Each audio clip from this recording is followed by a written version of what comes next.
Hello morning வணக்கம். இது டியூஸ்டேவுடைய vlog. நேற்று கொஞ்சம் டயர்டாக ஆயிடுச்சு. நேற்று வேலை செஞ்சு ஆஃபீஸ் வேலையும் இருந்தது, வீட்டு வேலையும் இருந்தது, தமிழ் புத்தாண்டோடைய திருநாளான பண்டிகைக்கு. அண்ட் ஹவவர் இன்றைக்கி பசங்களாம் கிளம்பிட்டாங்க ஸ்கூலில். இவங்க படிக்கிற ஸ்கூலில் இன்னும் 1 more வீக் ஸ்கூல் இருக்குது. ஹவவர் குழந்தைங்க ஸ்கூல் போனால் பெட்டராக இருக்கும். ஸ்க்ரீனிங் டைம் கொஞ்சம் கம்மியாகும். பசங்களுக்கு physical activity and personal activity increase ஆகும். School is best. எனிவே நான் குளிச்சுட்டு கிளம்பலாம், கோயிலுக்கு கிளம்பலான் இருந்தேன். பட் ஹவவர் நேற்று ஒரு விஷயம் பார்த்தேன். பெங்களூர் கரகம் நீங்கள் எத்தனை பேர் பார்த்தீங்க எனக்கு தெரியாது. மிஸ் பண்ணியிருந்தீங்கன்னா நிறைய ஷோஸ் இருக்குது, வீடியோ கிளிப்ஸ் இருக்குது, போய் பாருங்கள். பெங்களூர் கரகம் நடக்கும்போது கரகத்து மேலே பூ அலங்காரம் அவ்வளோ அழகாக இருந்தது. அதை பறிக்க போய் ஒருத்தருக்கு செம்ம அடி. அந்த கரகம் கீழே விழுந்த என்ன கதி, அவ்வளோ கூட தெரியாமல் அது பறிக்க போய் அந்த ஆளுக்கு தண்டனை அப்போவே இம்மீடியட்டாக இன்ஸ்டன்ட் கர்மா கிடச்சிது. ஸோ சாமி விஷயத்தில் ரொம்ப ஸ்ரத்தையாக இருங்க, கவலைப்படாதீங்க, சாமி மேலே பக்தி மட்டும் வைங்க. He will take care of you guys.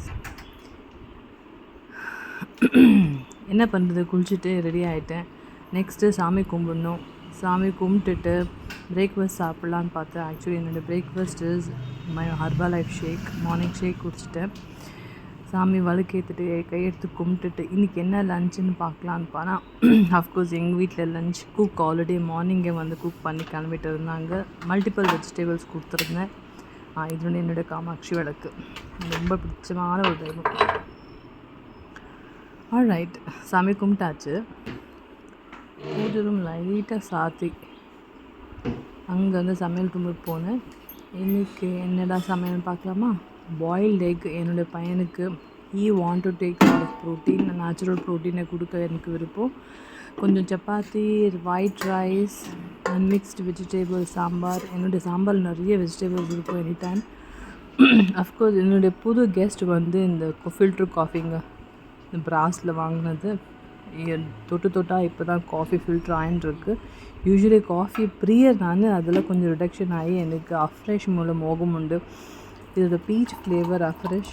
Morning second cup நினைக்கிறேன். இது செகண்ட் கப் மார்னிங் பீச் ஃப்ளேவரில் இருக்கிறதுனால ஆஹாஹா, அதனுடைய ஃப்ராக்ரன்ஸும் டேஸ்ட்டு அது பிரமாதம். இதுக்கு சுகரே தேவையில்லை.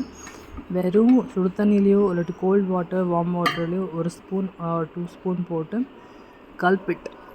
You whole day you will feel so energetic and ரிஃப்ரெஷிங்காக இருக்கும். அஃப்ரெஷ் மக்கை எடுத்துனே வெளியே போய் என்னுடைய செடி கொடிங்களுக்கு ஹாய் சொல்லிட்டு அஃப்கோர்ஸ் இன்னொரு விலாக் பண்ணணும். ரீப்ளான்டேஷன் பண்ணணும், எல்லா பாட்ஸும் ரீபாட்டிங் பண்ணணும். அஃப்கோர்ஸ் என்னுடைய வேலை ஆரம்பிச்சிச்சு. ஆஃபீஸ் டைம், லாகின் பண்ணுற டைம், லாகின் பண்ணணும். 3-4 கப்பல் ஆஃப் ஆஃபர் செலெக்ஷன்ஸ் எல்லாம் இருக்குது. ஆஃபர் லெட்டர்ஸ் அனுப்பணும். ஆஃபர் லெட்டர் அனுப்புறது என்னுடைய பிரமாதமான ஒரு லைஃப் டைம் மொமெண்ட்டு தான் சொல்லணும். Releasing offer letter is like very satisfied moment எனக்கு. I feel so good. Thank you.